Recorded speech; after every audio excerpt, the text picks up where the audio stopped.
about America and democracy. There is no America. There is no democracy.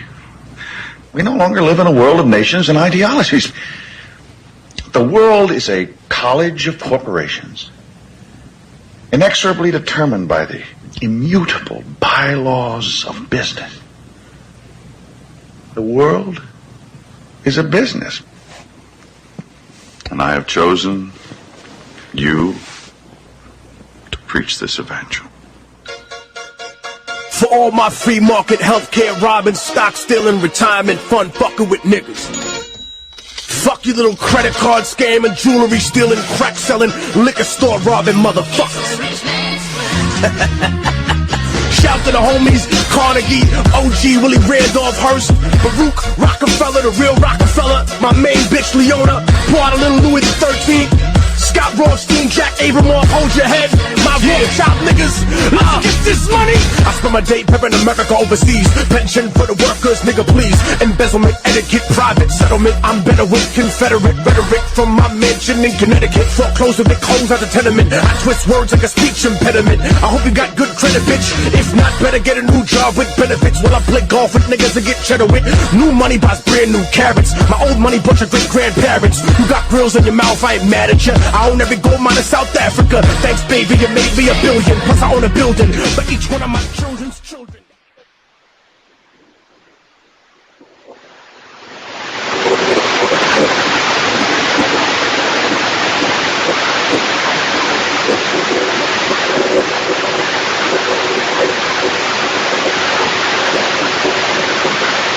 And we are live. Welcome to Voice of Rebellion Radio. This is UCY Radio. And this is your host, Chris J. As always, here on Sunday night. And tonight, we're talking about a good topic here. And I think it'll be a very interesting topic. And I haven't talked about too much of him in depth since doing the radio. I've mentioned him here and there. I guess about a year ago on a show, I was talking about Tito and all these other leaders of the non-aligned movement, which was the non-aligned movement was a movement of third world countries against the two existing blocks of the Soviet bloc and NATO bloc in the 1960s, 1970s, 1980s.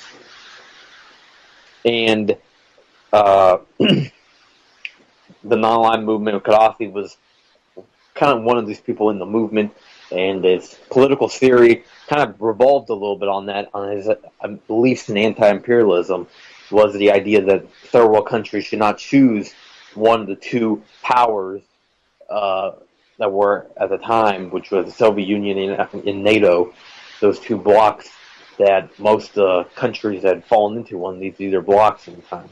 But Gaddafi refused to be in one of these.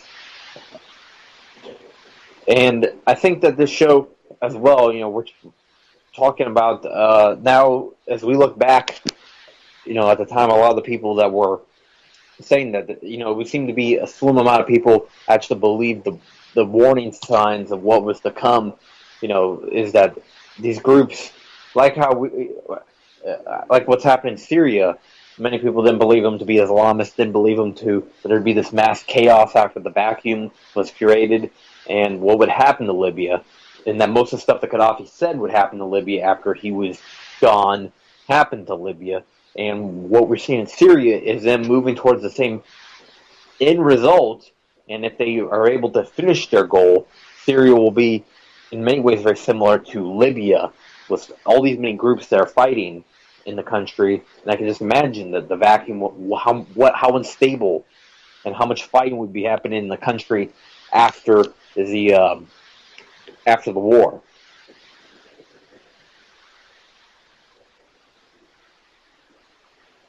As well, speaking about that, the Libyan scenario and these other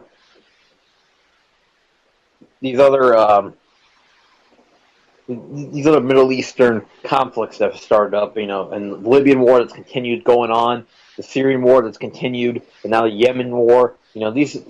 These all have the United States and Israel's fingerprints all over them. And a lot of people in the United States refuse to believe it, that there would be not this chaos if the United States foreign policy didn't decide to overthrow Gaddafi. There wouldn't be this chaos in Yemen if the U.S. would have accepted the Houthi revolution and would have not supported the Hadi government that was deposed by the popular will of the people. And if the rebels weren't funded by the West, the rebels were created by the West, but if they weren't funded by the West, there would be no real chaos in Syria. Now we have all three of these situations, and we have very little talk in this election cycle of what's going on over there. You don't see Syria's been brought up maybe once in all three of these debates that came up. And we have the real issues being ignored, and it proves that this election that's coming up is a show, Trump versus Clinton, which Clinton's going to be coordinated to be the one, and she's going to be selected to be the one that will start war in Iran and Syria. And, people seem to think that I'm just yelling a red alert without any real evidence or any real any real signs to back it. But in reality, she said 10 years ago that she would bomb Iran. She's been the one that's been involved with coups in Honduras. She's been involved with all kinds of major moves by the United States foreign policy, including what happened in Libya. And talk about what happened in Libya is that afterwards we also had the disaster of Benghazi. In Benghazi, what is not talked about in the media is the fact that they keep talking about whether Hillary Clinton answered the phone calls or that she didn't answer the phone calls for 13 hours. These 4 Marines died. But also, what's the big question is, why were these terrorists in the city in the first place? Why were there so many of them? Because the United States made them get to that strength and get to that power that they had a year before when they were funding them to overthrow Muammar Gaddafi. Just a year before that was the civil war and was the crumbling of the Libyan Arab Jamahiriya, the former system under Muammar Gaddafi. And the United States will pour money to all these Islamist radicals inside of Libya, which later would take over the country and were present at Benghazi, where the ambassador, I believe, that these terrorists were allowed to go after the ambassador and these 3 other Americans as part of this was a takeout. This was the United States government taking out people that had saw too much. They didn't want them releasing some of the most sensitive parts of the Gaddafi overthrow, which now we're looking on it, and it looks to most of the world as one of the biggest war crimes in recent history. As what has happened inside of Libya since the Gaddafi overthrow has just been horrendous. There is major problems with just every type of group imaginable is trying to fight for that territory. And on top of that, this is a country that's very poor now. It used to be the second richest country in Africa, but not anymore thanks to Gaddafi's overthrow. And now they're very poor, and you have stuff like one city's controlled by one militia, another city's controlled by another militia. There's no order in the country anymore. There's no peace in the country anymore, and all these programs used to help out the poor Libyans are gone, erased. What's the Gaddafi era now is gone, and also a lot of the people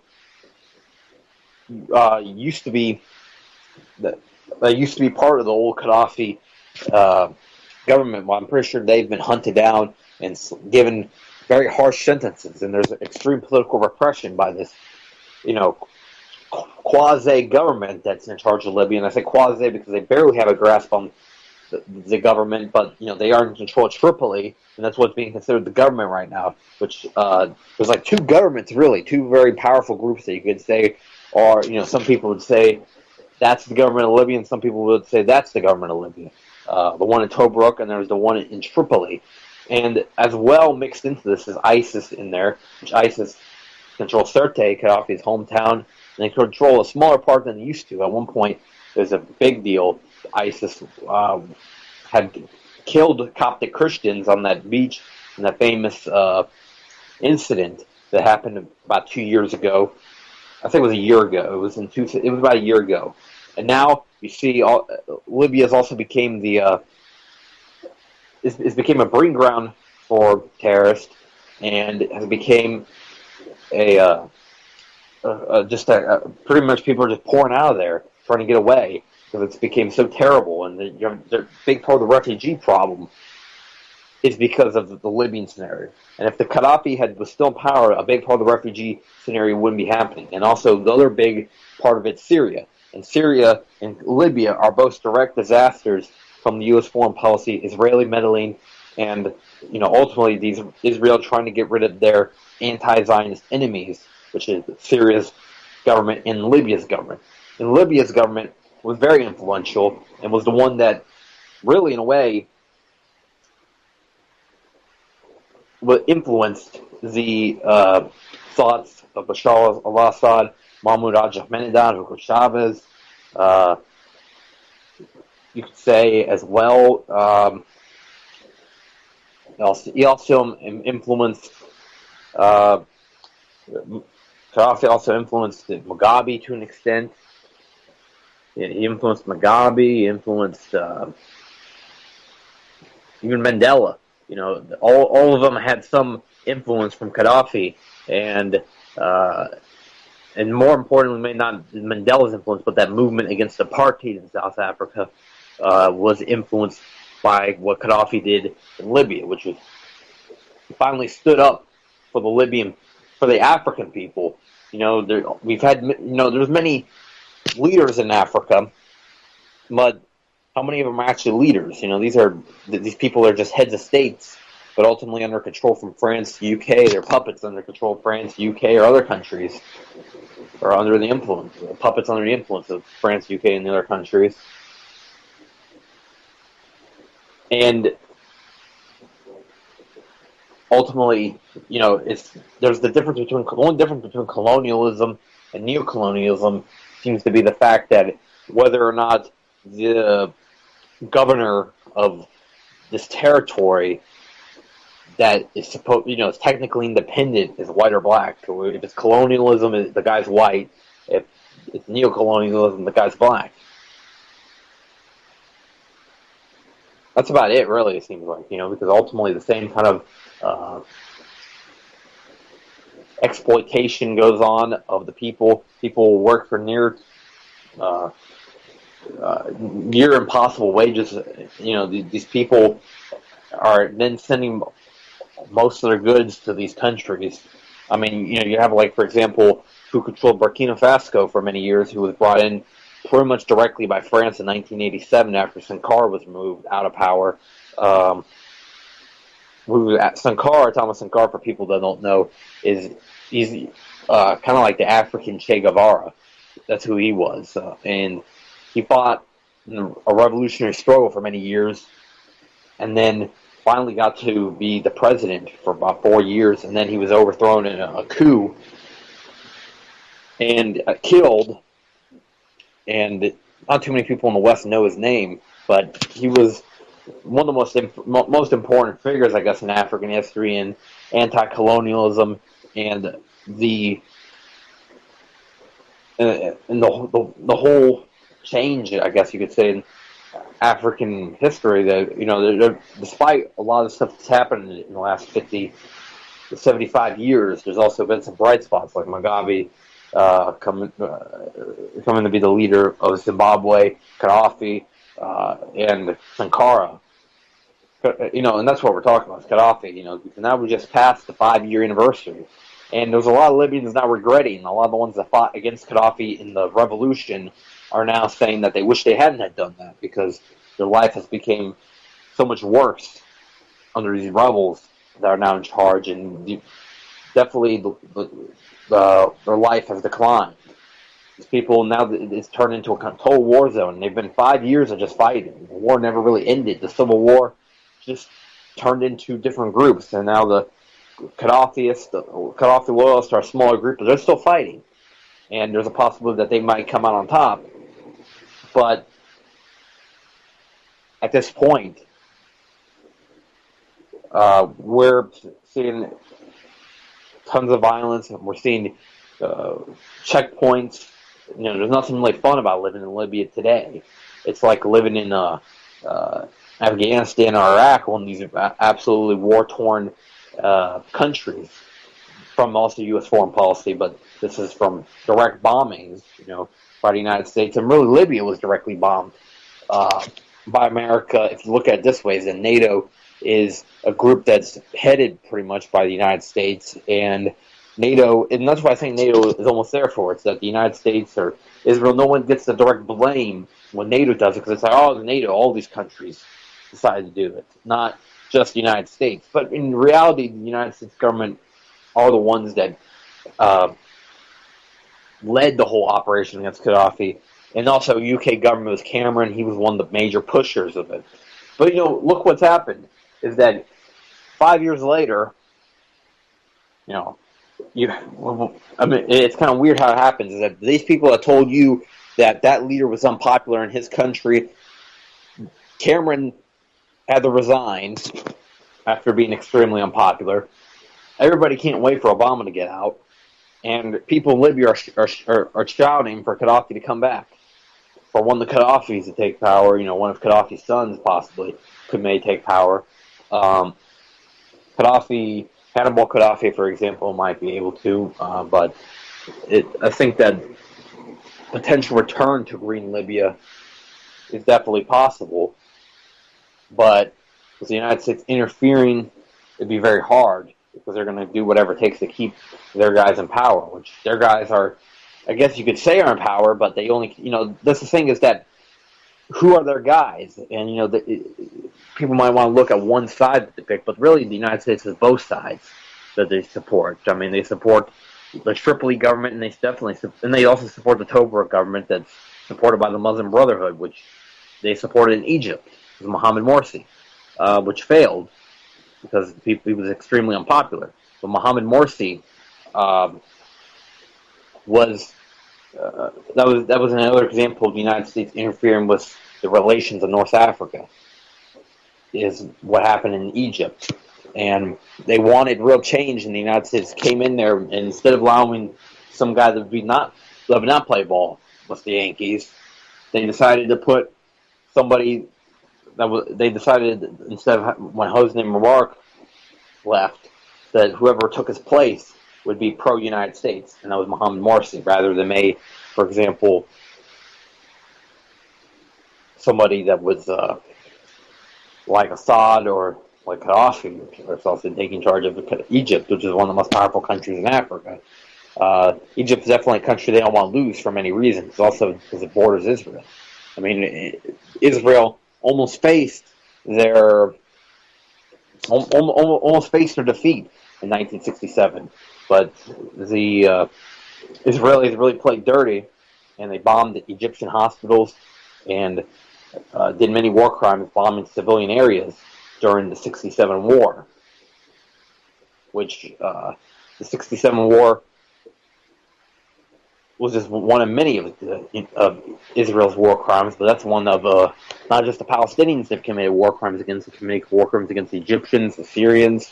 As you've seen in 2011 and now, we've seen the Syrian civil war, them bombing without any permission from anybody, just going into Syria and bombing. We've seen the major areas, being hit by the Israeli bombs that they have received no permission to drop on anybody. In the last 5 years, since 2011 and on, we've seen this over and over again. There's been multiple times where there's been strikes by Israel on Syrian territory. 2011 on, there's been multiple times where, not just in the Golan Heights area, which they illegally occupy, but into Syria. They've been striking, bombing, striking the Syrian population. I'm gonna go chat room and see what's going on. See if it's buzzing this week. Right now, all this. Now the main sentence probably that's really buzzing through the news, of course, is the last debate, and now this election's coming up. Now we're down the last 16 days before we officially have our next president selected. And I can just imagine, I see all these people going out there, and they keep saying the same thing that we've told them we're tired of hearing since the beginning of the election, which is that if you don't vote for Hillary, we're going to get Trump. And I tell them they're the same exact thing, and they tell me how I'm homophobic or bigoted or something like that, or I don't care about minorities because, I don't support a candidate that called a minority super predators.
My bad, I dropped off there for a second. Talk about the this whole election, this whole show of an election. I just see all these people out there. They're so enthusiastic about about telling me that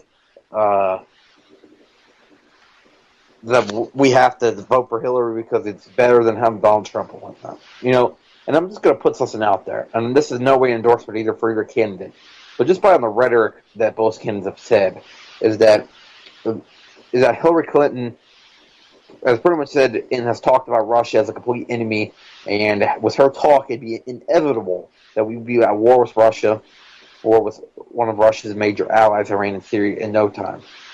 Trump, who, despite having is what seems to be somewhat of a little bit more favorable attitude to Putin, is that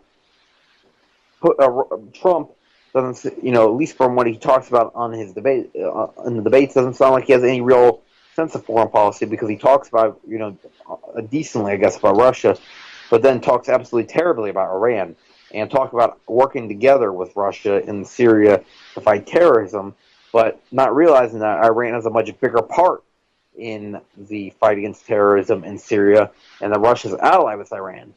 So ultimately, any kind of working with Russia against terrorism in Syria would require a working with Iran and working with the Syrian government, of course. It doesn't work like you can go into that country without working with that country's government to fight terrorism. Now, also, Trump has also not talked about Hezbollah, which he would never probably ever, support, I imagine, on TV. But the truth is that any kind of real anti-terrorist effort would have to work with Hezbollah, because Hezbollah has been a major force as well, bigger than Russia. Russia's forces in fighting terrorism is a very small force. It only made at 600, 800 people to fight terrorism there, while Iran has had at one point up to over 15,000 people in the country. Iran has also they've been involved in some pretty risky operations, because they've had a lot of soldiers get killed there. Russians have taken more of a precise surgical strike approach, but at the same time has also gotten involved in some intense battles, which there's been some Russians that have been killed in Syria, but their involvement is not nearly as much as Iran's involvement. And any true fight against ISIS would involve working with Iran, because they seem to know they know the area better. They know they've been in there longer, as they've been in there since 2013, which was like the first time that the United States threatened to enter Syria. They've been there since. In fact, I think they got there a little bit before. And the Russians have only been there a few months practically. Well, they've been in there a little over a year. And they and they have a much smaller force than the Iranians do. I mean, I think the Iranians have pulled out a lot of their soldiers, but they're still up around 3,000, 4,000, I think, comparison to Russians, which are around 600 to 800. And also, not mentioning all these other groups, and he seems to want to toe this line of extreme support for Israel. Yet Palestinians are a big part of the equation in fighting terrorism in Syria. They've been one of the groups that have been fighting terrorists along the Assad government in Syria. And then let's not mention the fact that the Israelis have been aiding al-Nusra, ISIS, and other groups. So, if you support Israel, you're supporting terrorism. But you can't fight terrorism by supporting Israel. You have to be against Israel to fight terrorism. And Syria, that's how the situation goes. And there's no really differing from it. And also, ultimately, it's really you pick one side or the other. And you definitely can't support some rebels and fight other rebels, because ultimately they're also on the same side. For example, if you can't support the Free Syrian Army and then fight ISIS, because ultimately the Free Syrian Army is aiding ISIS fight the Syrian government, and there's a ceasefire. Or any of these other groups. Al-Nusra now changed their name to Jabhat al-Sham or whatever, and I think also the Free Syrian Army is no longer the Free Syrian Army. I think they're the Syrian Democratic Front. So you got the Syrian Democratic Front and Jabhat al-Sham, these two groups that are ultimately just terrorists that work with ISIS as well. Of course, to Americans, they don't really pay attention to specifics like that. But it's all talk. The whole Trump debate, it's all talk. Hillary lays out how she's going to cause war in these countries, how she's going to stir the pot with global relations, and how she's going to screw poor people over in this country. Trump acts like he's going to do better things than the previous presidents, but ultimately, then he says he'll do bad things against these people while at the same time doing good things. He completely contradicts himself. And ultimately, on the major stuff, Israel, he's pro-Israel. On Russia, he might seem to have somewhat of a little bit of a more favorable opinion towards Vladimir Putin. However, he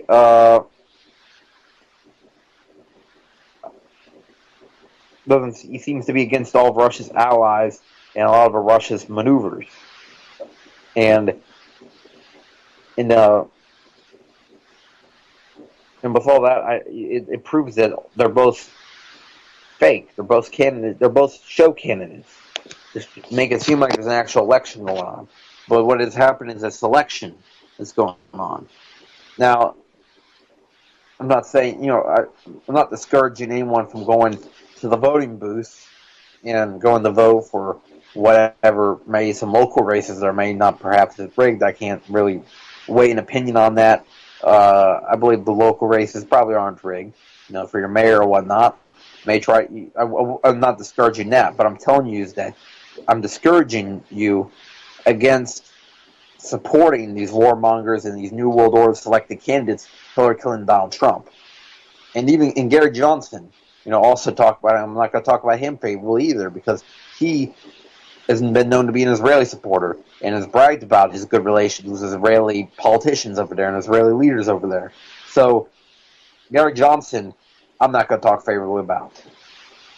But especially talk about Trump and Clinton, which I see everybody make it seem like it's down to those two, and if you vote for the other one, you're throwing away your vote to the other one. It's like, if you're voting for Jill Stein, I hear from both sides. Apparently, if you vote for Jill Stein, you're voting 3 times because your vote's going for Jill Stein, Clinton, and Trump all at the same time. So I see the Clinton supporters telling you that the vote for Jill Stein goes to Trump, and I see the same thing in Trump supporters saying that vote for Jill Stein goes to Clinton. Because apparently she does pull people over from that side over, I think, based on her message of actually going after these Wall Street bankers and going after the rigged system that helps out a few corporations while the rest of us Americans have to fight. The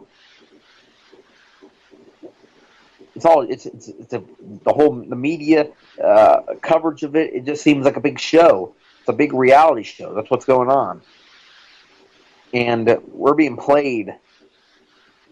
We're being played as idiots, for believing this shit.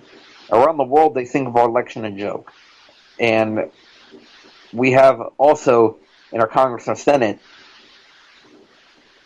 That's where also I say don't have too much hope on that, because it seems like everyone in Congress and Senate happens to be, they'll all get taken on trip by Israel, and they go see the propaganda tour, and they're all pro-Israel. All these freshman Congress and freshman senators, those first-year senator Congress and first-year senators, all go on this tour. The first-year senators, first-year congressmen, they go on this tour, this propaganda tour, to show them how nice, how peaceful Israel is. They only show them the nice stuff. They show them some malls. They show them some monuments that make Israel seem like it's not the horror show that it is, and not the racist dictatorship that it really is in reality. And then they come back and they say how, oh wow, Israel is it's not that bad of a place. It's actually a really nice place. And then they support Israel from then on out, and they become another pro-Israel politician.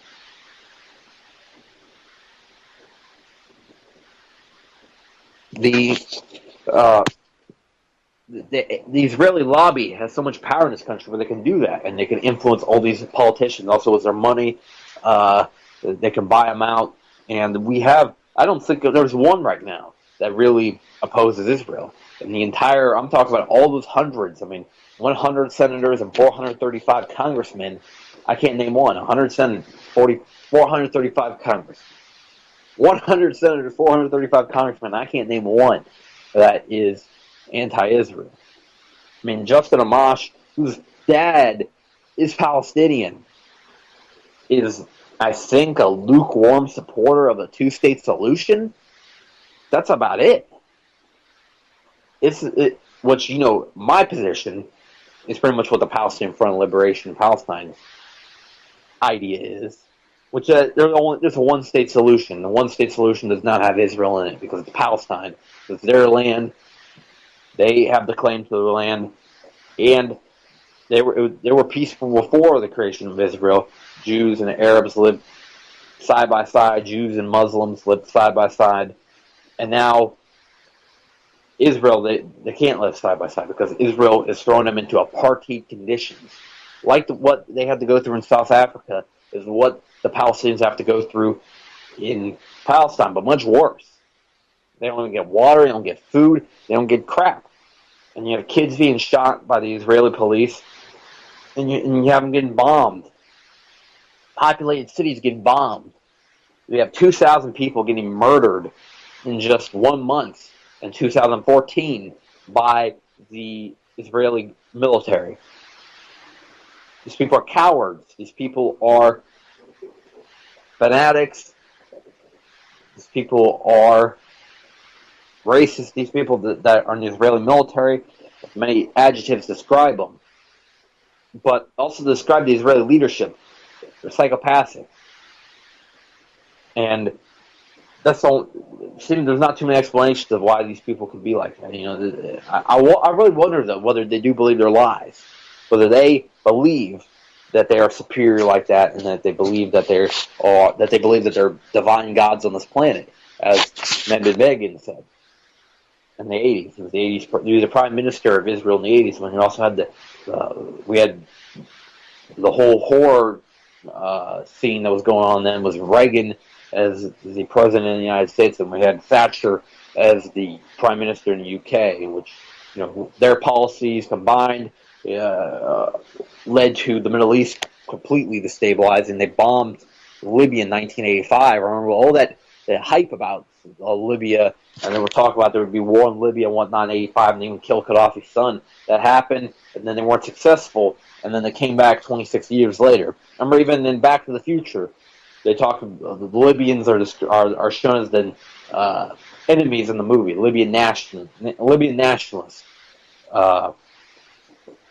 That Doc gives a bomb to, parts of a bomb, but it's not really a bomb, and so you can get uranium. And they go and kill him, but then he goes back to the time or whatnot, and then when he comes back in time, they don't kill him. That just shows, though, that the amount of fear there was about Libya at that time. And then they returned around 2011. They talked about Gaddafi and him being a madman, and they show it. And it shows to the shittiness of American people that they see this leader wearing his traditional garb. They made it look like it was nutty. This is him being proud of his African roots. It would be. It's like we don't seem to have a problem, for example, with the Saudis wearing their leaders wearing their traditional garb and not wearing a suit and tie or whatnot, for example, but Gaddafi wearing his garb over there in Libya, it apparently is wrong, and it apparently looks primitive. And it shows the double standards that the Saudi regime actually commits all the war crimes that they accuse Gaddafi of committing. Plus, it's literally a kitchen sink of war crimes and human rights abuses that happens inside the Saudi regime, and tons of money goes to the Saudi regime from the United States government. In fact, billions of dollars goes to the Saudi regime. This dirty trio of destabilization that the United States, Israel, and Saudi Arabia, they work together to destabilize the Middle East, and they've taken out Gaddafi successfully. They're trying to take out Assad, and they're eventually looking at Iran. And if they are able to get to in Yemen, that's what they're also trying to do. So this has been a major, really a turning point, I would say, because they have been knocking out leaders that were against the petrodollar and against the New World Order in recent years. And now they have one comes up. So they have one more add to the list of the people that they take out. So they actually lost progress. And we've gained progress.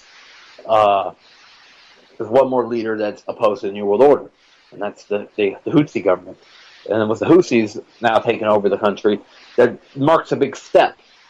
And also Syria not being bombed and Assad not being removed also was a big step in the right direction for us in 2013 when Putin successfully maneuvered that and prevented a bombing of Syria, which very nearly happened. I remember it seemed like it was literally we were within days of war in Syria, and there was press conferences and everything. It was nerve-wracking. thinking that potentially the big war was about to break out, and it was just by the skin of the teeth of humanity, I guess, we won out, and the war didn't happen. Only 9% of the American people did support any kind of actions in Syria. Libya, however, did not face such a fortunate scenario, because ultimately their leader was overthrown, Gaddafi, and now they're forced to live in the post-Gaddafi Libya, which is a disaster. This post-Gaddafi country has seen unspeakable things. And these terrorists that are running around in this country and killing people were funded by the United States government.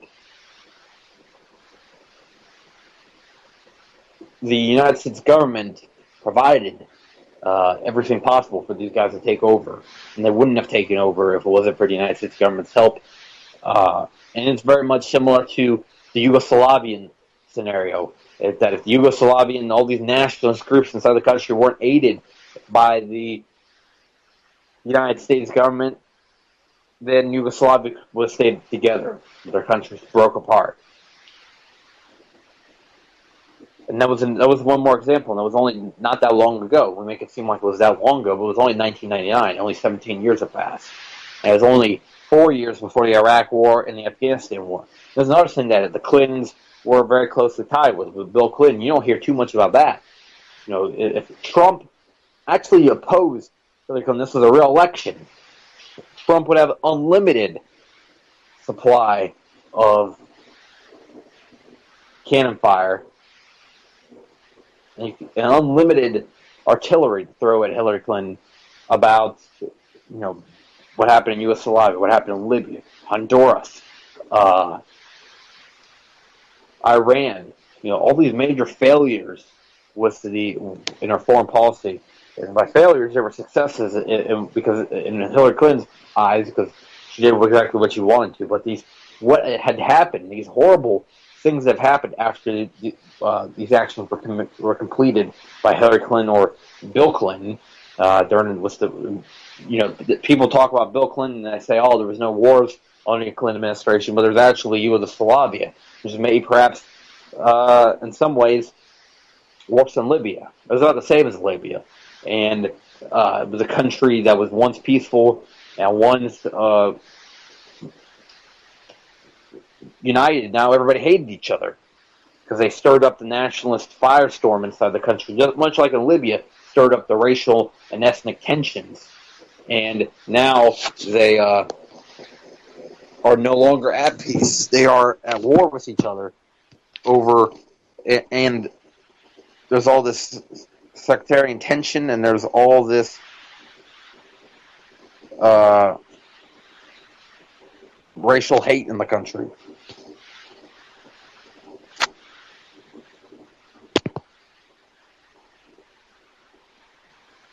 And I like when I go over to the chat room, I just see they talk about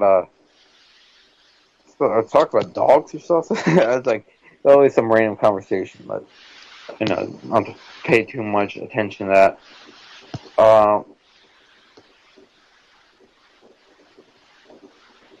Trying to see if anybody's got any questions or whatnot. For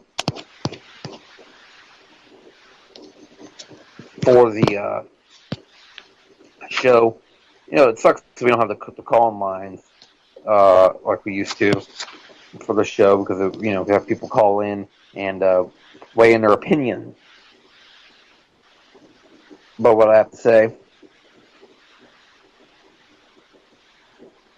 But I care what you have to say. No, I'm kidding. Obviously, I do care what my listeners have to say about my show. But some people are. I'm starting to get sick of it. It's too much. This whole election and all this mainstream political thinking. When I'm so, in comparison to most of these people, I'm fucking radical.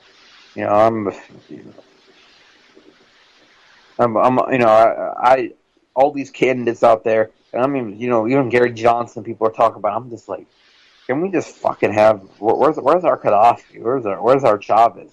We need some real fucking change. We need some bankers thrown in prison. We need we need a total change on our war on drugs. Talk about that. Our war on drugs, which hasn't been really mentioned by either. It's like I don't even know what Trump's stance on marijuana is, but I'm pretty sure it's to continue the war on drugs and war on marijuana.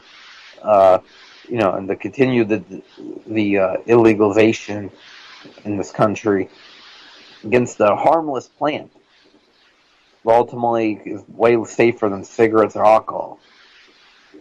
And Clinton said that if she's elected, there'll be no marijuana in this country. I think she said there'll be all legal recreational use be gone and all medical use be gone. And I see all these young people who want to vote for Hillary Clinton. All these young people that smoke pot and want to vote for Hillary Clinton. I should probably just go lead off with that instead of talking about because unfortunately no one gives a shit. It seems like about all these, about what she did in Venezuela, what she's done in Libya, what she's done in here and there, what the U.S. government's done there, what the U.S. government's done there, and the fact is that she's one of them. When she's one of the other people in the United States government, they're all the same. And she probably goes to be.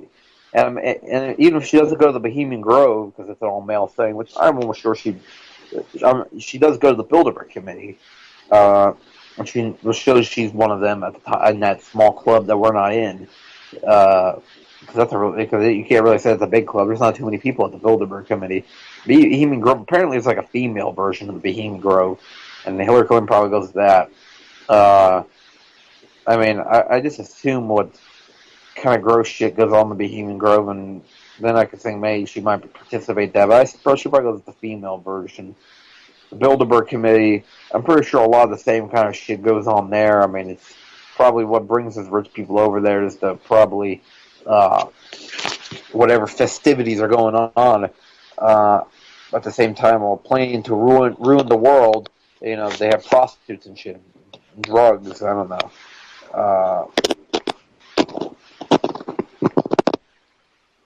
This is a guess of what might be going on in the Bilderberg Committee.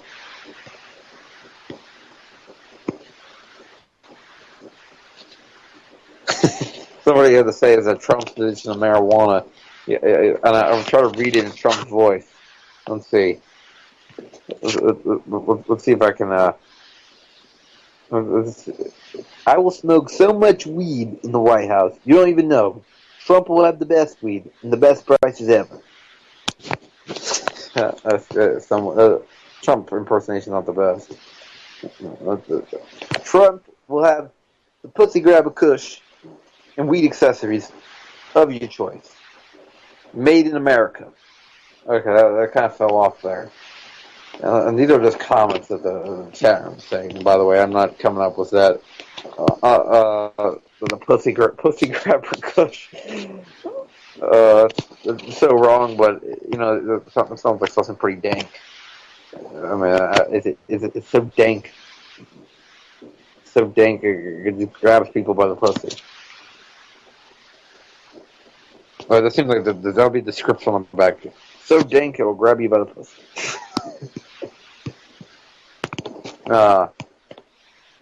Looking back, some of the other stuff in the chat room.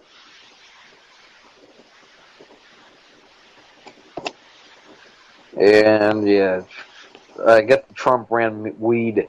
That really sounded. That really got to the chat room.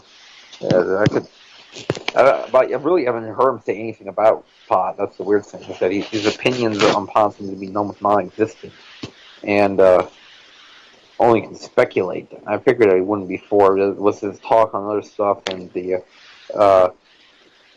probably would say that this is the way the Mexicans will make a lot of money. Of course, we can't legalize it. In reality, the Mexican cartel would lose a lot of money if we were to legalize it. We need to do something major about the Mexican cartel. This is something that's a very serious threat, and they've killed more Americans than ISIS. and they are also supported by the United States government, but they are in this country, and they are very, very prevalent in the Midwest now. They're getting far away from the border, and they have, for example, there was a story of 8 Ohioans killed in a family who had an illegal grow up, and they were killed, which would appear to be, a cartel hit.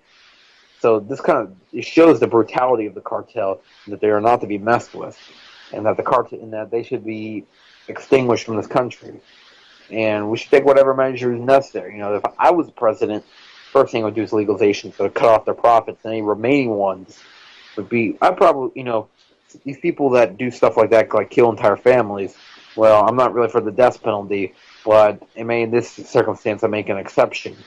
And this would be a public execution, just to make a statement, to the older people back there that, we're gonna, we'll fucking decapitate you or some shit, if you try this shit here. Or, put out the guillotine. That's not so much send a message back to their homies back there that than guillotining these people that are responsible for the murders of an entire family.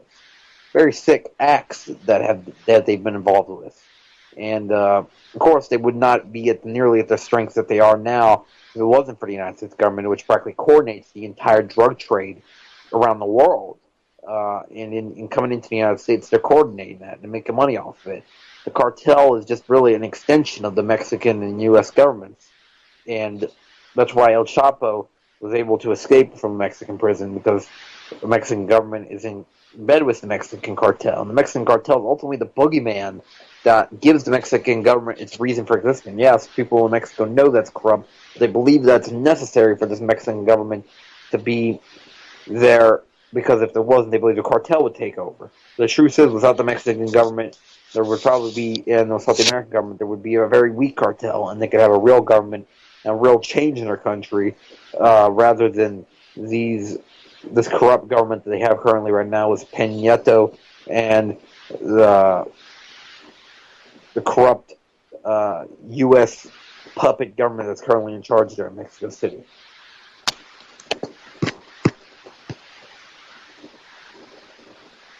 You don't hear too much about this. You don't hear too much about this on the media, about the whole real story about Mexico. You just hear that the you don't hear too much about what the real corruption is going on there. And it's all this funny thing with that fat guy with the red sweater, Ken Bone, that was at that debate one night. It was like, Mr. Trump, do you favor legalization of taxation on cannabis goods such as donuts? Oh my god, the guy seemed like, so innocent though. Like, I almost feel bad making fun of him, but I mean, he got invited to a debate, so I guess they couldn't have been too innocent, because you don't just get invited to a debate for no reason. Those are special people that are there.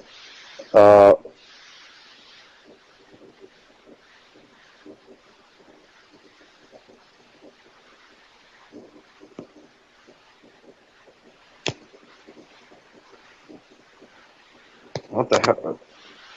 These comics that sometimes show up in the chat room, just like, you just look at it, it's like, what the hell? Is that a comic? Is that a McDonald's quarter pounder?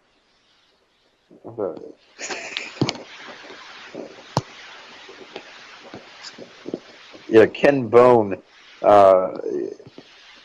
He blew up on the internet like a couple weeks ago. For people that don't know about that, and if you haven't been on the internet too much the last few weeks, is this fat guy that was at one of these debates, and he asked some questions, and he had this red sweater apparently, and people were making that look like he looked like a character. It didn't even look like somebody who just add debate, but comments right now.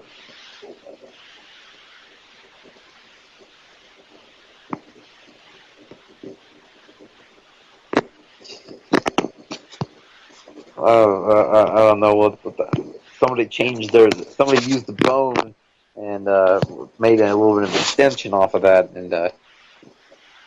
and joke. That's sort of something.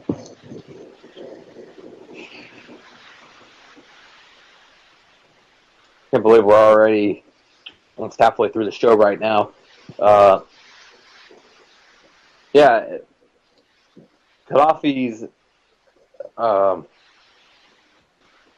definitely been misrepresented by the media, and I really encourage people when they get a chance to check out. For all people that don't know a lot about Muammar Gaddafi, read his own political stuff from the Green Book, which was like his political theory that he wrote in 1975. You can check it online. There's like free audio versions online that you can listen to. I'd definitely give that check that out and read that. That would be listen to that. That's definitely a good listen. And I definitely would also check into Nasser, because that was practically the guy that mentored Gaddafi. He's very interesting. Nasser was the Egyptian president from 1956 to 1970. He was the one that fought Israel in the 67 war, which he's been one of the few Arab presidents to have the balls to fight Israel directly. I mean, I still can't believe that they took them on, and he was. Unfortunately, though, I mean, the Israelis played dirty, and they bombed their hospitals, bombed their civilian areas. They try to make it seem like the Nasser was the one that instigated the war, but ultimately Israel invaded. Israel were the ones that invaded in 1967, and they've, just like every war that they're involved with, they provoke it. There is no Israeli war that they don't provoke.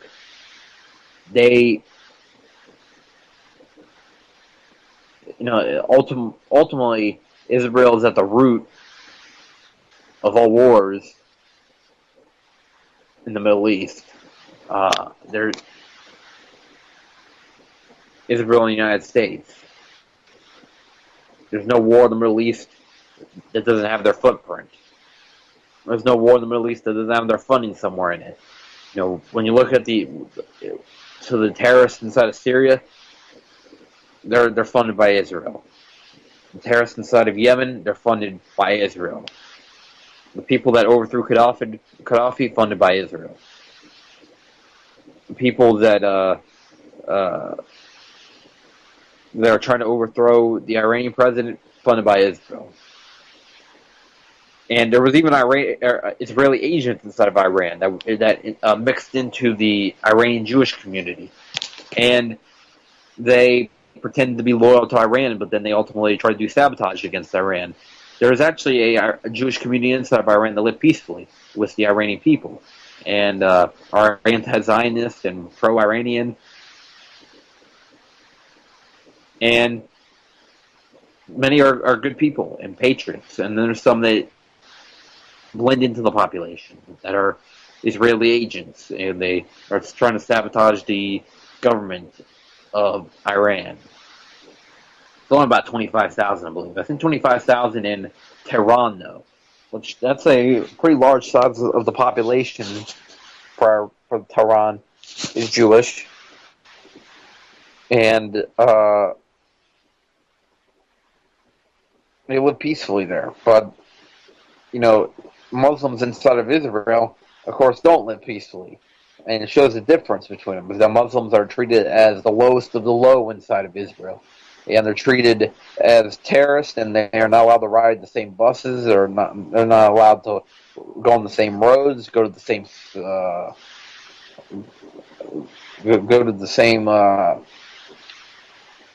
areas as the Israelis. Even the Palestinians are treated the lowest of the low, and the Arab Arab Israelis aren't treated that much better. There's a difference between the terms that there are some Arabs that get Israeli citizenship, but they're still treated very low, and are still seen very low by Israeli society. And this whole idea that Muslims are treated better in Israel than any Muslim country is absolutely bogus, because they're treated horribly and are killed and subject to violence and subject to racism by the Israeli government, while Jews in Iran live equally and peacefully in Iran. So I would say is that Jews are treated in Iran almost as good as they're treated in Israel. Of course, they're seen as superior. They're seen a good superiority inside of Israel. But ultimately, that's not all Jews, because if you oppose the Netanyahu government, then you're probably subject to some kind of being a lower class. All these different statuses that you can be in Israel. The highest status would be a white European Jew that lives in Israel, supports the Netanyahu government, and then the lowest status would be Palestinian Muslim, or active anti-Netanyahu Palestinian Muslim would probably be the lowest status you could be. Or just any Palestinian Muslim is going to be at the lowest status of the Israeli ladder, which those people are seen as animals. And really, anybody that's not Jewish inside of Israel is seen as lower than human. Or lower. They believe themselves, a lot of them believe themselves to be divine gods on this planet. And I keep saying that just because it's strike home. That's absolutely something what they think they're like. They think that they are superior to the rest of us, and they see you, American people, as goyim. They don't see you as equals. They don't see you favorably. They see you as fools that are willing to give your money to war criminals like them, and they're going to use you. And then when they're done with you, they can dry up and blow in the wind. That's what Netanyahu said. That's not even my words. That's what Netanyahu said. So you can take that for what it is. I'm going back to chat room to see what's going on, see if anything's changed right now.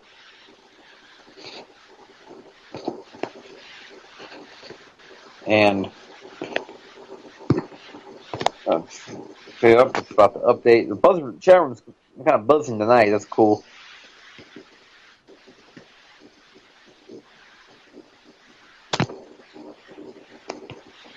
See, talking about cars now.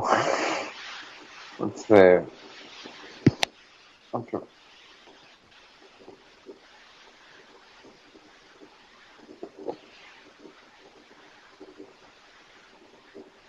And I'm trying to what the people talk about. There's just a bunch of car talk going on right now.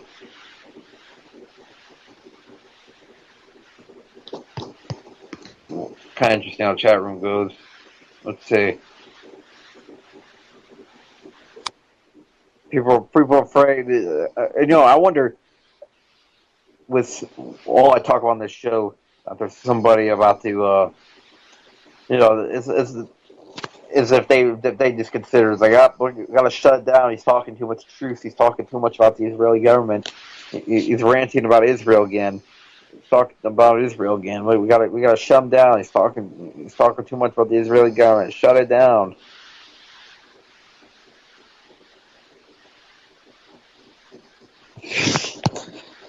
And talk about throwing bagels at people. Let's keep an update on what's going on in the chat room right now. I'm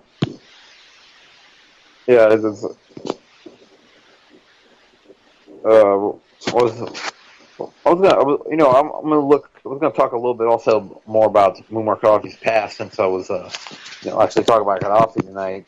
Actually talk more than just general overview, but talk about remembering some of the other stuff about Gaddafi's life. Talking about some other stuff you didn't know about that. Is that now people are just going to look back at Gaddafi and remember the way he was killed, not the way he lived. The brutal murder of Gaddafi, and he was hunted down by these people that went to his town where he was hiding out, and he was protecting black Libyans inside the country, and these people were like neo-Nazi groups that were hunting down black people, I think, inside the country, and they went to hunt down Gaddafi. And then him and his convoy left Sirte, went out into the desert. They're getting chased down. Apparently, this convoy gets intercepted, and then they take Gaddafi, and then they start stabbing him to death in the back of a truck. They sodomize him with a knife, and then they continue to stab them. And, we joke about this in the United States. It seems like it's acceptable to joke about Gaddafi's murder and say that, think that there was a good thing that went down, him getting stabbed in the ass and being stabbed to death, being brutally tortured. I mean, the man was still alive while he's bleeding out from all the wounds that they were inflicting on him. And, it should be also noted that you hear him screaming Allahu Akbar, which, is which makes sense because these guys were probably terrorists at the same time. These people were the lowest of the low of Libya that captured Gaddafi and did that to him. And people celebrate these people. I saw the show on Anthony Bourdain where he went to Libya, and he tries to play it off like everything's cool there. But, I see stuff like this guy literally is talking about how he has a shirt with Gaddafi's blood on it, and that, he's kept that ever since. This gruesome artifact of the thing that he did. The only thing creepier would have been said that if he took Gaddafi's hair or something like that, and I ripped his head off his head, and now I sleep with it. I switched over. I'm switching over to my Arab accent to the Russian accent. Let me do some voice changes right here. Let me do some phrases so I can get my accents all right. I'd love to eat brush soup every night and watch this Putin speech. He's a great leader, and that's what cares about us. And then, I'll switch over to the Arab accent. Something very stereotypical that Arab people would say. It has to be something stereotypical. It has to be. Let's say something that gotta be something I've done in that accent before. I'm decent with these accents, but it's something I've done in this accent before. But yeah, the guys all like, oh yes, we loved it when we killed Gaddafi. He was bad man. We don't know why, but the United States tell him he was a bad guy. I don't know, that was a decent accent. I'm going to throw in some more accents in here for the hell of it. Hey, why you had to kill Gaddafi? He was a good leader, You go over there, you kill him, you do these terrible things, you're going to act like you're the good guys? What the fuck? Yeah, they're Italian-American. Dude, it's just... I like the Italian-American accent. I could do the rest of the show like this. Do the Italian-American accent. Hey, what's going on, you bunch of cocksuckers? This is Chris J here talking to you right here on the radio. Hey, I'm just busting your balls. Don't tune off the channel. Don't be a little puss. Come on. Hey, I see you, honey. Listen to that show. Looking nice over there. Yeah, I'm talking to somebody. It's probably a hot chick listening to the show. Don't judge me. I do what I can do. I flirt with who I can flirt with. So, I do what I can do. Use my influence on the radio, and then I try to spread out the message. You know what I'm saying? Let's see if I can do one more accent. What's another accent I'm doing in here? This is totally not politically correct, but I don't give a shit because, honestly, people know that listen to me. I stand up for people everywhere for what's right, and sometimes I like to have a little fun. I'm going to continue the fun right here. I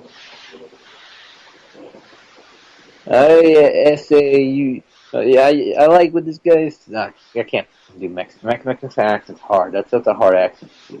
Jamaican accent, mate. See if I can do this. Yo, man, you can listen to a Voice of Rebellion radio. Just chill out, hang out, listen to some reggae, or you could listen to Voice of Rebellion, man. Very nice show. Chris J, great host. Great host, knows what he's talking about. And also is actually fighting for something. I don't know what chat room is thinking of all this thing. Again, like I said, I'm just kind of... I'm just kind of passing some time here. I got 2 hours by myself on the show, so of course, I'm just going to differ away from the main topic of the show a little bit. And also, you got to make the same entertaining because we're talking about some serious topics here, and I think they can't just deliver the facts all the time. People won't really be that interested. But talking about what happened there in Libya, and this man was a man that truly cared about his people, and they did that.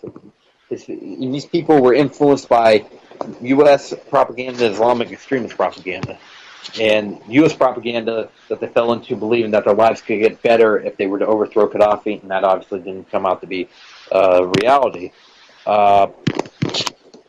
He became he became much more liked afterwards. After he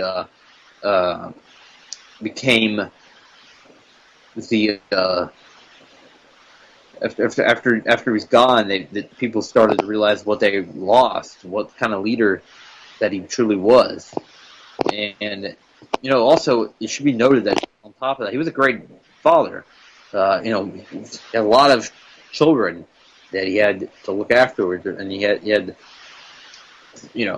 was able to successful raise them. I mean, he had Saif al-Islam, al-Sadi. I mean, this is a total of Mutasim. He had 8 counties adopted family. Saif al-Islam, al-Sadi, Mutasim, Hannibal, Saif al-Arab, Kamis,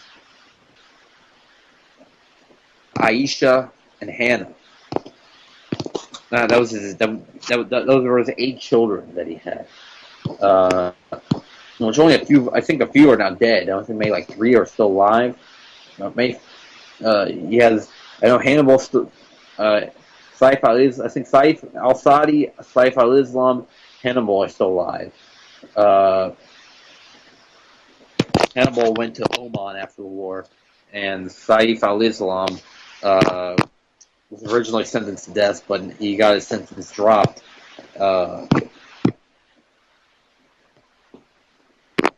And looking at the Gaddafi's life, he started in the military in Libya during the monarchy, and he was trained by the British military. The British military trained the Libyan army at the time, and the Libyan army were pretty much, he didn't like that they were pretty much just being like a puppet army for the British government.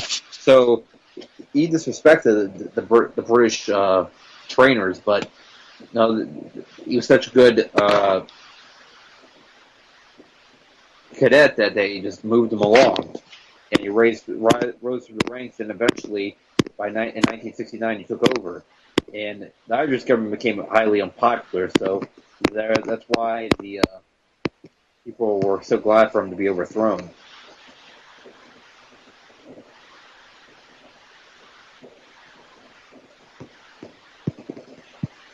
I mean, King Idris supported the Israeli government during the '67 war, and as well, the King Idris government got really rich off of the oil that was being sold in the government by King Idris, and that caused a lot of animosity amongst the people. And on September, they took over the airports, the police depots, radio stations, and government offices in Tripoli and Benghazi. And then Gaddafi took over the Burqa barracks in Benghazi. So after taking over the police airports, police depots, radio stations, government offices, and they went to arrest somebody, and they removed the government, and it was a bloodless coup. And the September Revolution had happened.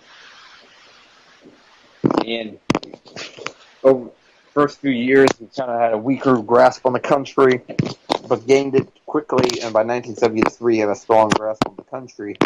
And in 1977, he changed the country to the Libyan Arab Jamahiriya, which was a new system, and pretty much was the whole new of his idea.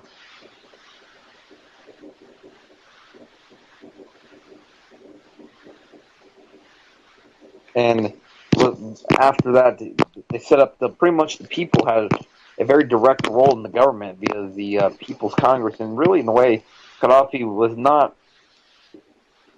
He wasn't. Didn't have quite the power that was expressed by the West. He ultimately was in charge, but he wasn't the total dictator that they claimed to be. The People's Congress had a lot of power, and the people had a lot of power in the government, and Gaddafi was just he was the leader, though. He was the one that made it all come together. And, the confrontation doesn't happen too much later. The oil revenues go up. Gaddafi's big project, the man-made river, starts it. He started work on that, and which brought water out to places in the rural areas that had never seen water before, like that, and like the kind of water they brought out there. And then 9 African states cut off diplomatic relations, and then Ronald Reagan took the hard stance against Libya. And that's what he says, is that he calls it a puppet state of the Soviet Union, which is wrong, because they didn't even really have that good relations with the Soviet Union. And Gaddafi kind of plays the Soviet Union after that, and he says he goes there acting like he's going to improve relations with them, but the Soviet Union didn't really buy it. They saw him to be this unpredictable extremist, so they don't really buy into this new relationship with Gaddafi. They don't, so their relationship doesn't really improve.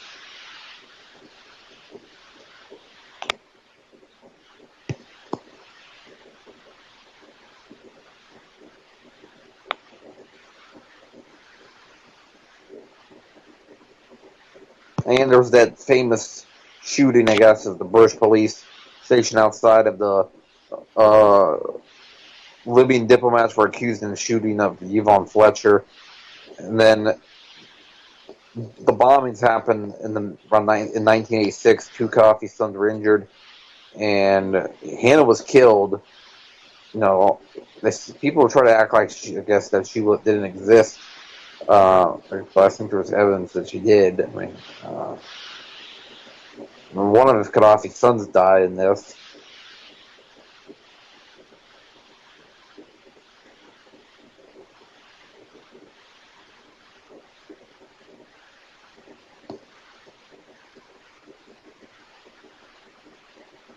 And the U.S. was condemned internationally. For a lot of countries were heavily against this, but Reagan received a popularity boost at home.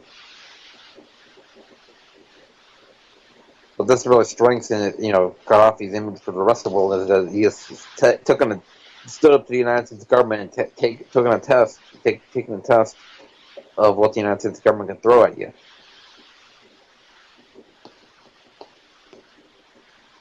And then, the tensions, they boil up for the next few years.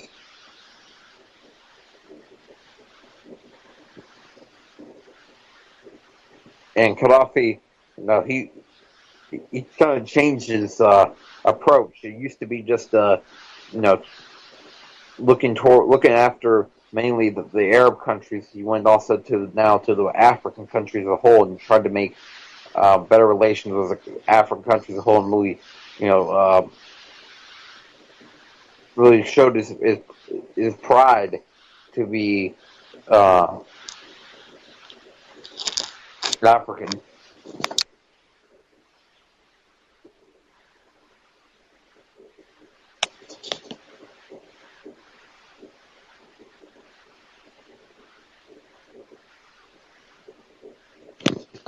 And Gaddafi received a lot of respect at this time for his actions in Africa, and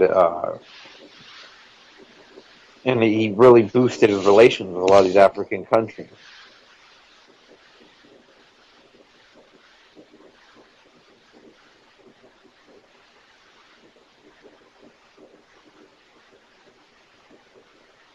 But then he also another thing that happened in the 2000s was that Gaddafi made better relations with the with some of the countries in the so-called, remember Bush and his whole axis of evil. He gets involved with them, and he makes better relations with North Korea and Iran at this point, which Iran and North Korea were. Those are two of the countries that were labeled as the axis of evil: Iraq, Iran, and North Korea. That Bush's infamous axis of evil, which really, when it comes to the Middle East, the real axis of evil that can be said is the United States, Israel, and Saudi Arabia.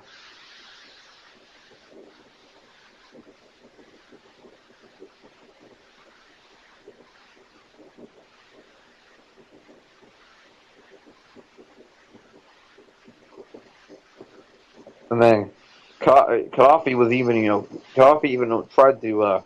He was against the idea of, refugees pouring into, or immigrants pouring into Europe, because he said believed that the loss of European cultural identity would be a bad thing for Europe. And then very quickly the relations dropped when Arab Spring happened, and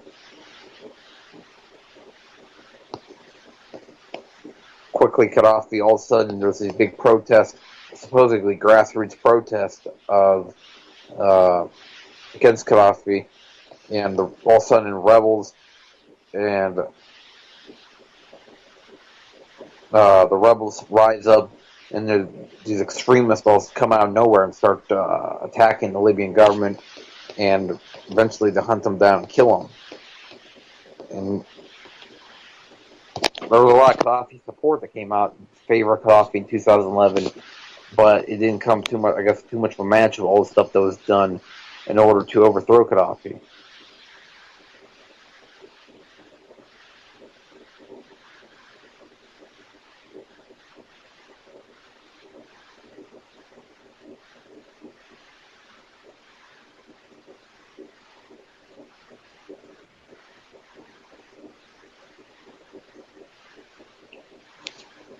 And the Gaddafi loyalists, they continue to fight to this day, but, there was a major hit. Was the Gaddafi being killed? There was a major, that was the crumbling of the Libyan Arab state happened with that. Now the whole Libyan identity has been completely changed, and now they're no longer the power that they were before. They're no longer the prosperous country that they were before. They are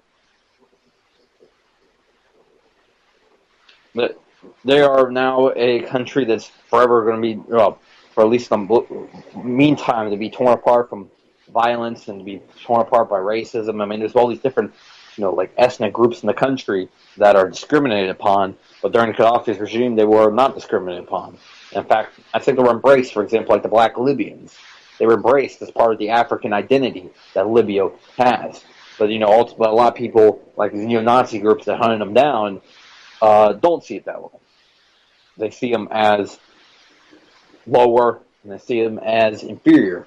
There's all these other aspects that are not talked about on the media of the Libyan situation and the Syrian situation, the Middle Eastern situations. They want to show the mainstream version of the situation, which is completely false.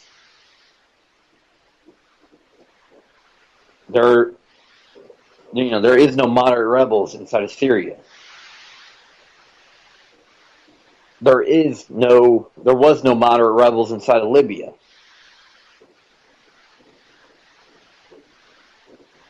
There wasn't. There was.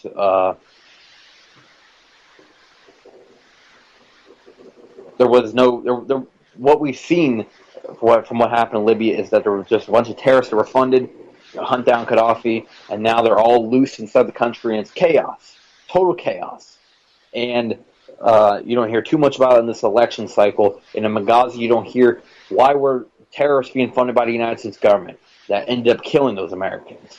You don't hear, Benghazi, which is one incident that happened to affect Americans, of the many instances these terrorists have done since October 2011, including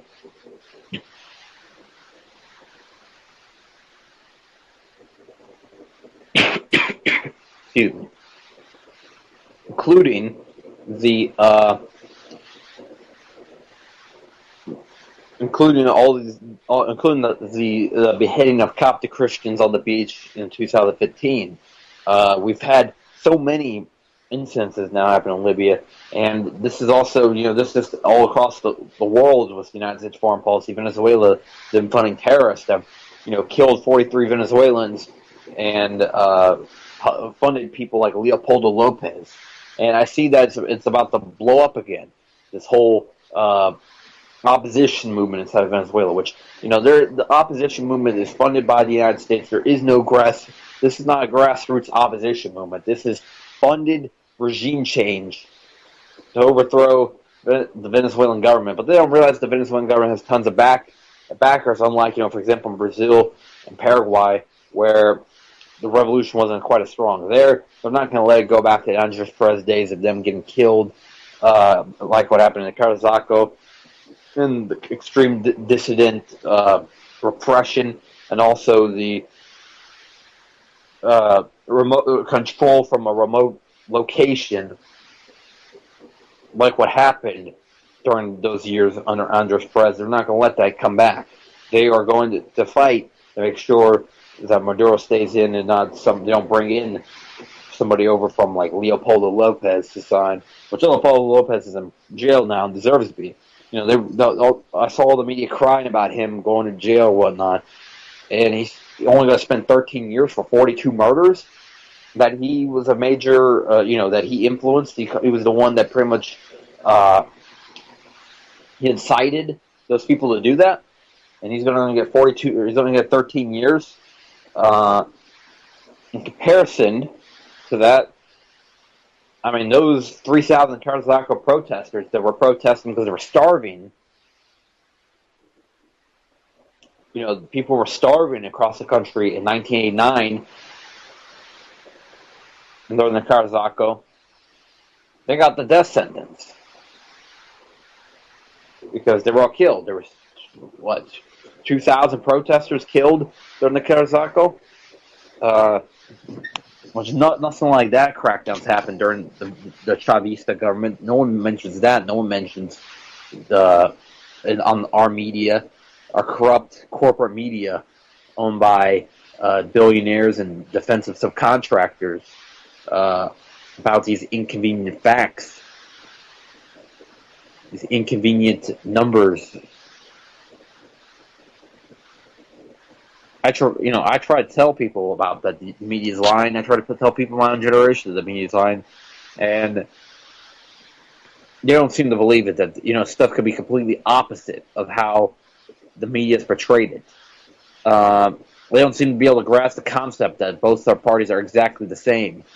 They don't seem to be able to grasp the concept that our government uses false flags and locations to incite wars. And sad. It really shows the cognitive dissonance that a lot of people are suffering from, that they can't grasp these concepts. Because their darling government wouldn't do that.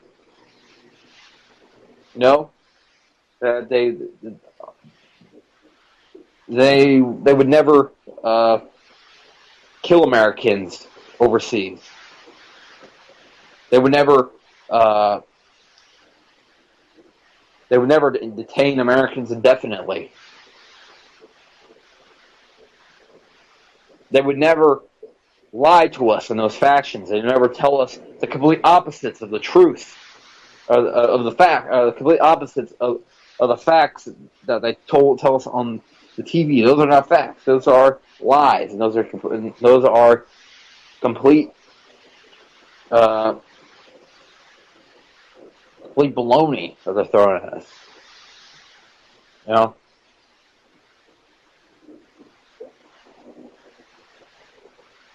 More baloney And damn butcher shop.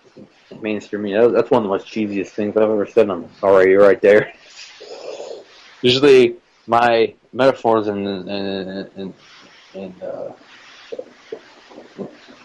expressions seem to be a little bit more vulgar than that one. But that one was totally clean, cheesy, clean but cheesy. We got about a half hour left on this show, a little bit more than a half hour left on this show, and we're talking about Gaddafi tonight. We just passed the 5-year anniversary of his killing on October 20th, 2011. He was killed outside of his hometown when his convoy was intercepted. After he had led his country for 42 years. And he was loved by his people. People loved him in this country, and understandably so. In this country, they enjoyed free health care, free education. They enjoyed water in places that had not seen before, abundant water. They had enjoyed land that was free. If they wanted to do farming, plus they would receive they would receive all the supplies needed to start a farm and $50,000 long time paternal leave, and if you were, for example, sick with some kind of illness that Libyan doctors couldn't deal with very well, but they would pay for your flight to go to whatever country, and for the medical care in whatever country. For example, you have a problem that can be dealt with by maybe Swiss doctors or something like that, or by Belgian doctors. They would fly you to Belgium and pay for your Belgian medical bills while you were there. But nowadays, what's their health care plan? Health care plan is whatever corrupt doctor they can find there that's may or may not save your life depending on what he can extort out of you. If you're shot in one of the many battles that are going on between the militants and the country, he might save your life if you give up his daughter, if you give up your daughter to him, or you might save your life if you surrender your child to become a soldier for his militia group. It's probably the kind of shit that's going on in Libya now. I just imagine all the other stuff though. Checkpoints. Oh, you need to go to another town to go see your family? Okay, well, we're going to make you pay 3,000 American dollars to do so. Extort whatever the hell they can get out of it. Oh, I can't. Yeah, well, we're going to take your animals out of your car. We're going to take the sheep. We're going to take those pigs. Okay, yeah, we're going to take your car, and we'll let you walk the rest of the way. Or maybe we'll take all the shit out of your car and you can go on. Yeah, that's the kind of extortion I imagine goes on when you have this kind of situation. It's it's like Mad Max Beyond the Thunderdome in there, but worse. I mean, in Mad Max Beyond the Thunderdome, don't they have all those cars and shit that they're all suited up and everything? This is like apocalyptic scenario right here. I mean, it's not quite as bad as Mad Max Beyond the Thunderdome, but it is bad inside of Libya. That's why you have so many refugees pouring out of that country, because there is no future inside of Libya as it is right now. There's no stability inside of Libya. There's just chaos and war, and so many different groups fighting, so many different, so much hate now. The unity that they once had is gone. And imagine anybody that tries to run to like Egypt or something like that probably gets shot. Because I know the Egyptians take their borders control seriously. I mean, they'll flood Palestinians running from the horror that they face over there in Palestine. They'll flood those tunnels with water. I'm sure that they don't take too kindly to Libyans trying to cross that western border into Egypt. And Algeria, I'm sure they don't run to either, because I'm sure that their border is probably pretty tight. Algeria and Egypt. I think they sometimes run the Mali. That's about the yeah. And there's a bit there's some war going on there too, but not as bad as a war. So some people have ran the Mali. That's where one of the Qaddafi's ran to before he ran to Oman. I think actually no. I think that it was he came back after being a Mali. It was Saif al-Islam went to Mali, and I think he returned from Mali and went to Libya.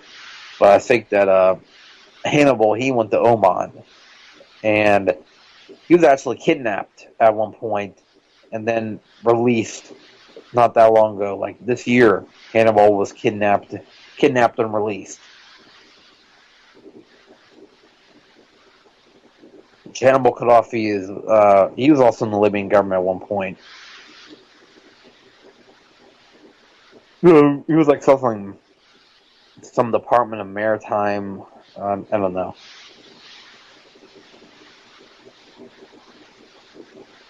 Maybe the next leader of Libya, we haven't really seen too much of. Maybe that there'll be someone that'll rise out of the ranks of all these Gaddafi loyalists, and maybe that'll be the next leader of the Green Libya when they resume, hopefully, May 2019, and we'll see Green Libya resume, and the Green Libyan government come back. Or May 2017, we'll see the Green Libyan government come back. How about, Hannibal Gaddafi? That would be interesting to see him as the leader of Libya. So I think that's the only way forward, is the Green Libya to come back and for them to start over. They practically, all those 42 years of progress are practically erased in 1 year, was 2011. And then afterwards, that they were right back where they started 42 years ago. All that progress eliminated, all those buildings bombed, Tripoli practically destroyed, in the country unstable with no real competent government. It's really a disaster. I'm gonna go back to chat room. I'm checking a little bit, see what's going on back there. Actually, my browser was on the Gaddafi. Looking up stuff about Gaddafi, and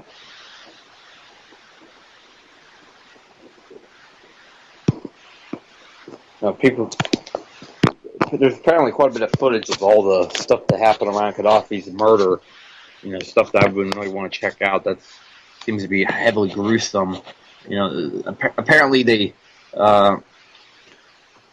Apparently all that's true, but that wasn't just something that they said happened to Gaddafi. That was very, very much did happen to Gaddafi. All the brutalization that they did to him while he was still alive, and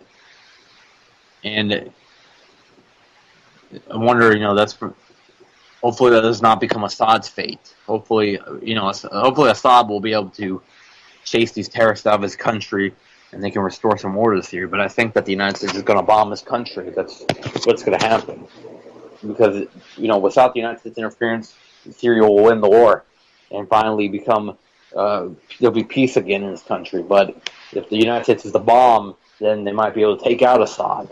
That's what they've been trying to do, is try to take out Assad with the proxies, but that doesn't seem to be working, so they'll just go in there and bomb Assad.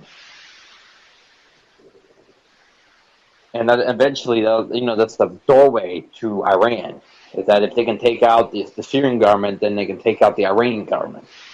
Because Syria and Iran are best friends. They're best allies. These two countries are, they got a pact where if one of them is attacked, they'll come in to defend the other. So if anything does happen to either country, that will mean war with the other. And so attack on Syria means an Iranian war with Iran. So don't get fooled whenever Hillary Clinton brings it up when she's president about the idea of bombing Syria. And I hope I don't see any people that I went to high school with or anything be enough of a scumbag to go over there and, as part of the United States military, head over there to Syria.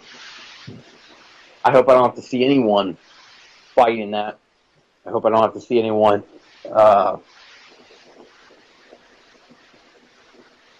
participate in that murder. This horrible war that'd be coming up.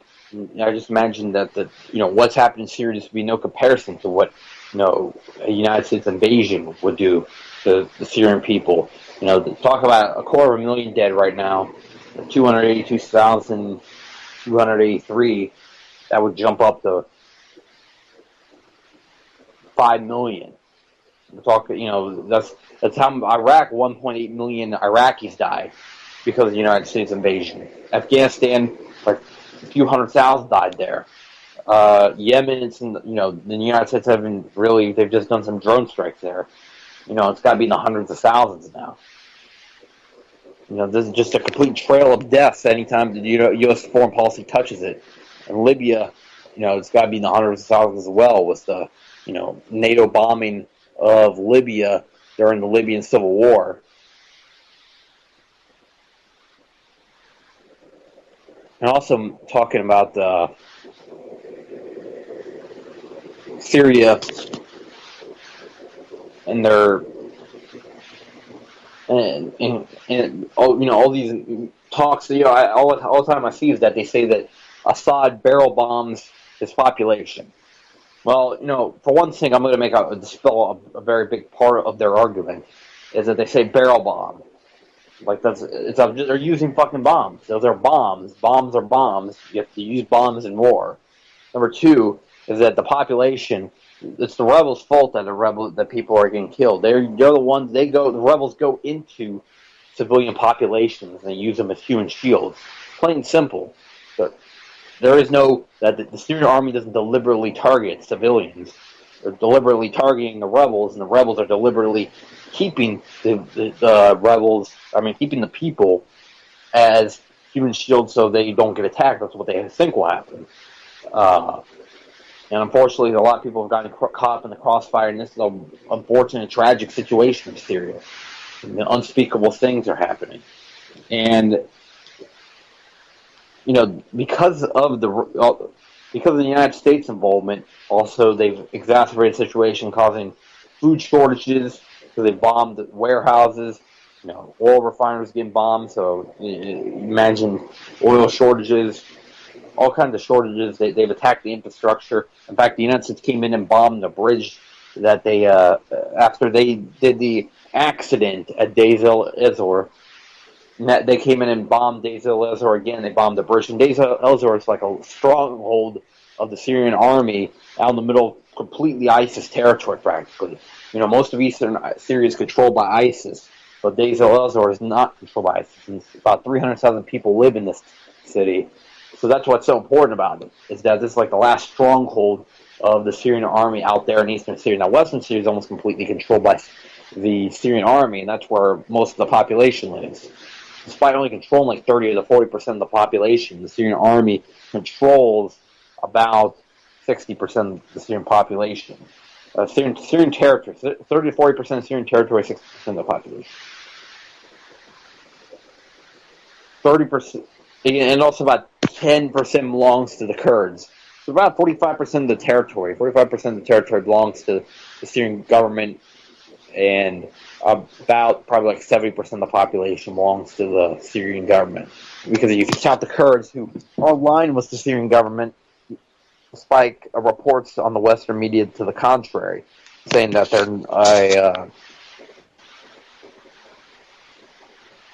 saying that the Kurds are fighting the Syrian government, which has been some clashes for sure.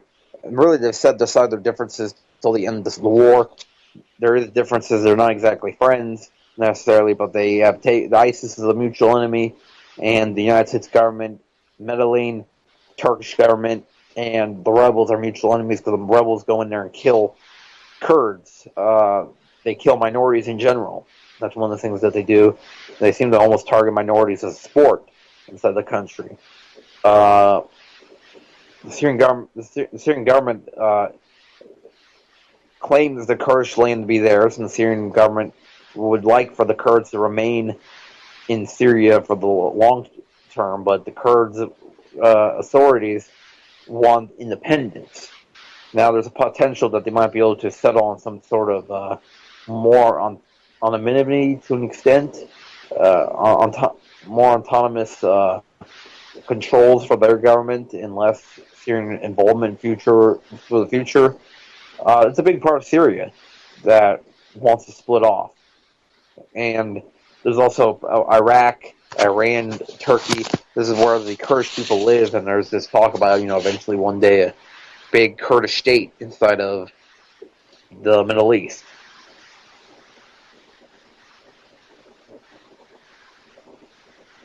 And potentially, the big question is, if Iraqi Kurdistan wants to give its independence, somehow the Turkish Kurdistan were able to fight for their independence, Syrian Kurdistan are granted independence, and Iran grants the Kurds in their country independence, would Kurdistan lead to potentially the split up of Iraq and other countries that have had, many different ethnic groups in the country, but yet stay united? And that shouldn't be the attitude. They shouldn't be trying to split up by every ethnic group. That's what happened in Yugoslavia, and it was a disaster. Is that you had first, Serbia splits away from Bosnia. Serbia splits up into Montenegro. Serbia and Croatia this went that way. Macedonia splits off from Serbia. Kosovo splits off of Serbia. So literally, Kosovo is not even a country that even has really any culture. They're just Albanians living in Serbia that decided that they should have their own country, and the United States recognized them, so now they're recognized. But Kosovo is practically not even a real country, and they've only been around 8 years. And their flag is literally like their territory, like a drawing of their territory on a blue background. That's how little culture they have. Which I know, like, if you talk about the Libyan flag, it was literally just a green flag, but it was to represent the Green Revolution.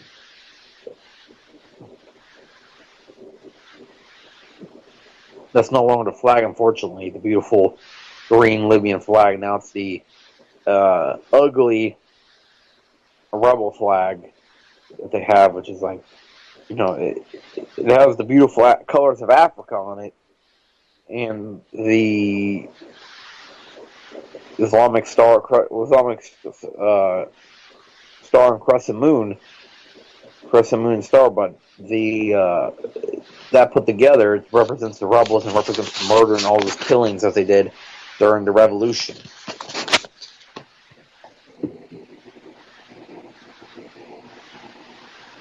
We're at, wow, I didn't realize we're that late in the show. There's one thing I wanted to do before the end of the show, and thanks to everyone that's tuned in so far. Next week I got a pretty good idea for a show, and I didn't get quite to the ranting I was planning on doing. I was planning on ranting a little bit more because stuff I saw earlier today on Facebook, it really kind of pissed me off. I have a lot of people they could say are quote unquote sheeple, and what their opinions on politics, it's infuriating. It's like, what does it take to get through to those people? I mean, putting in a speech for something like that, it's like, what will it take to get through to you people? Giving his one of his last warnings, I guess, before shit really hits the fan.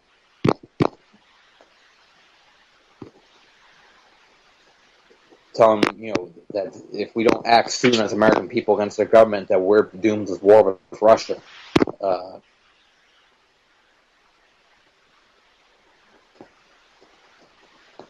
No, not that green flag. That's that green flag. What's that? The Zio Saudi flag? That's not a real flag, by the way, but it's that's a disgusting, the disgusting flag right there. And I can't believe that Trump pussy thing is still going on. I mean, it's funny, but I can't believe it still goes on this long on the in the chat room. Oh, felt the, what does it talk about? Chris J. felt the burn with both hands. I never felt the burn. I never was for Bernie Sanders.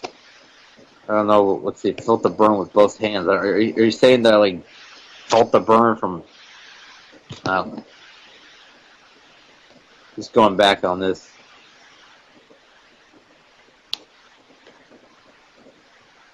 Some beer talk on there. I think I gotta down the road hang out in the chat room more on my time off. It seems like a fun place. I mean, even though it's like, just all hanging out, talking about random stuff. Oh my God, puppies! And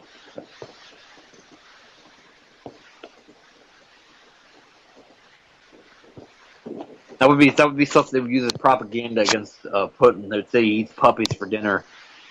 They'd say that Kim Jong Un he eats with Kim Jong Un on the phone. He's eating puppies for dinner. That would be what they would say that Putin's doing, and also that he likes to go pussy grabbing with Donald Trump. Yeah, that's another thing. It's like Putin caught going pussy grabbing with Donald Trump on a Saturday night in Moscow.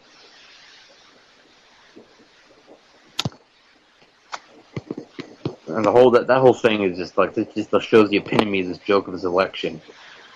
What's another mainstream media line right there? Let's see. Putin goes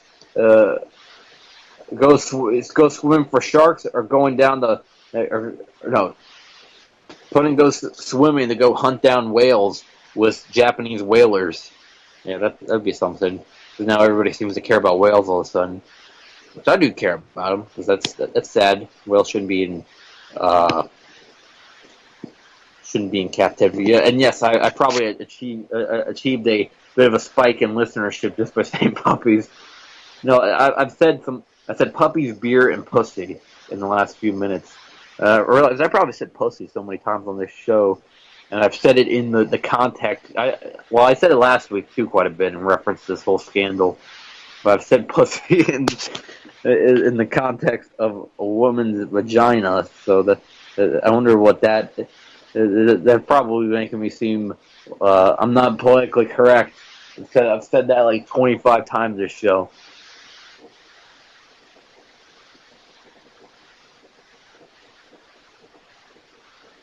Well, yeah, these are some cute puppies. If you're in the chat room, you might learn something. Also, look at these cute puppies. And somebody talk about, oh my God, stuff that goes on in this chat room. There's something I gotta do, a serious thing. I was gonna, what I'm gonna do before the end of the show. You guys will like this. Finish off the show. We got a few minutes left. I think it's important I do this. My internet browser will cooperate with me.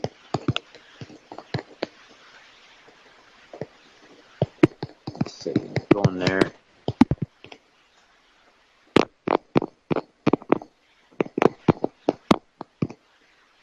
Give me a second there. I'm going to pull it up, and I'll tell you in a second when I'm actually going to pull up here.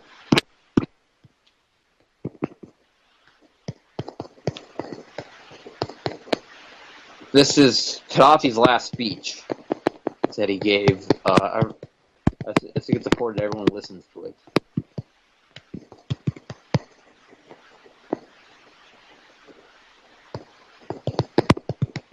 And I don't have a way to, for him in his own words to say it, but this is me reading it. We'll be reading it here.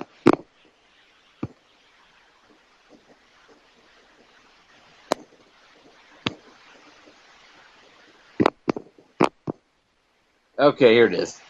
In the name of Allah, the Beneficent, the Merciful, for 40 years, or was it longer? I can't remember. I did all that I could to give people houses, hospitals, schools, and for when they were hungry, I gave them food. I even made Benghazi into farmland from the desert. I stood up to attacks from that cowboy, Ronald Reagan. When he killed my adopted orphan daughter, he was trying to kill me, and said he killed that poor innocent child. And now my brothers and sisters from Africa with money for the African Union. I did all that I could to help people understand the concept of real democracy. where people's committees ran our country, but that was never enough. As some people told me, even when people who had 10-room houses, new suits, new furniture, were never satisfied. As selfish as they were, they wanted more. They told Americans and other visitors that they need democracy and freedom, never realizing it was a cutthroat system where the biggest dog eats the rest. And just give me a second to make sure. I'm just doing a test to make sure I'm still in the air, because sometimes it kicks me off when the browser too long. A second here. Yeah, we're still good. Okay, I'll go back to finishing that speech for you.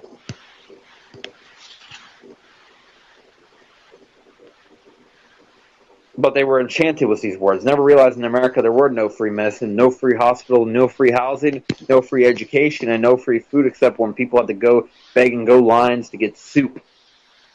No matter what I did was never enough for some. But for others, even though that I knew was the son of Gamal Abdel Nasser, the only true Arab and Muslim leader we've had since Saladin, when he claimed the Suez Canal for his own people, as I claimed Libya for my people. It was in his footsteps I tried to follow, to keep my people free from colonial domination, from thieves that would steal from us.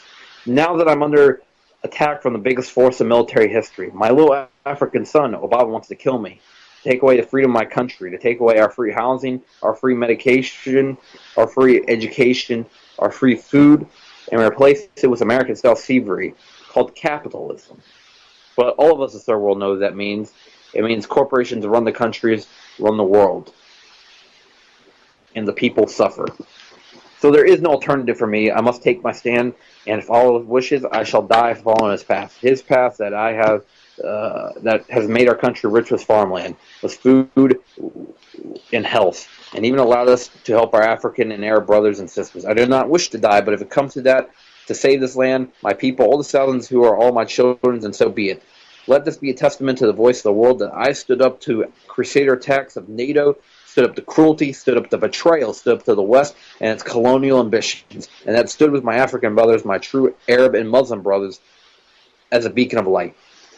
When others were building castles, I lived in a modest house and tent, and never forgot my youth in Sirte. I did not spend our national treasure like foolish, and like Saladin, our great Muslim leader who rescued Jerusalem for Islam, I took little for myself.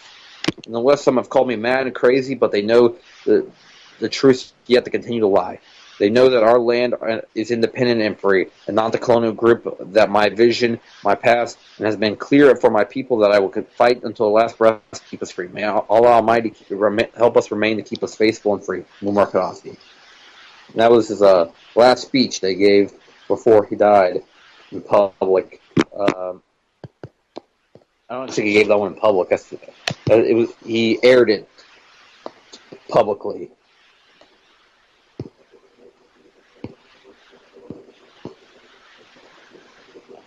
To his people before he was killed, and that was about a month or so before he died. I think it was September 2011. Before he was killed, you know, he was kind of in hiding for those last few months. You know, he went Sirte, which was his hometown, and later on he was killed right outside of Sirte, and he fought to his last breath like he said he would. He did not give up. He did not run away to Oman or any country. I'm not saying that his son wasn't justified to do so, but he did not give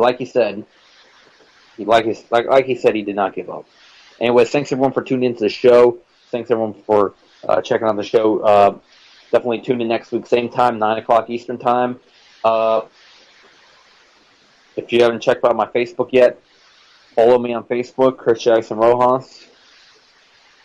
Point and no return, and nobody can stop it. Malcolm Little, when he knelt before Elijah Muhammad, the comet that killed the dinosaurs, changing the earth. They love to criticize, they always say I changed for the worse. Like prescription pills when you misusing them, nigga. The Templar Knights, when they took Jerusalem, nigga, and figured out what was buried under Solomon's temple, Al-Aqsa. The name is not coincidental. I know too much, the government is trying to murder me. No coming back like cutting your wrists open vertically. How could the serpent be purposely put in charge of the country? Genetic genetic engineered sickness spread amongst me. My people are so hungry that they attack without reason, like a fucking dog ripping off the hand that feeds him. Immortal technique is treason to the Patriot Act. So come and get me, motherfucker, cause I'm not coming back. This is the point from which I can never return, and if I back down now, then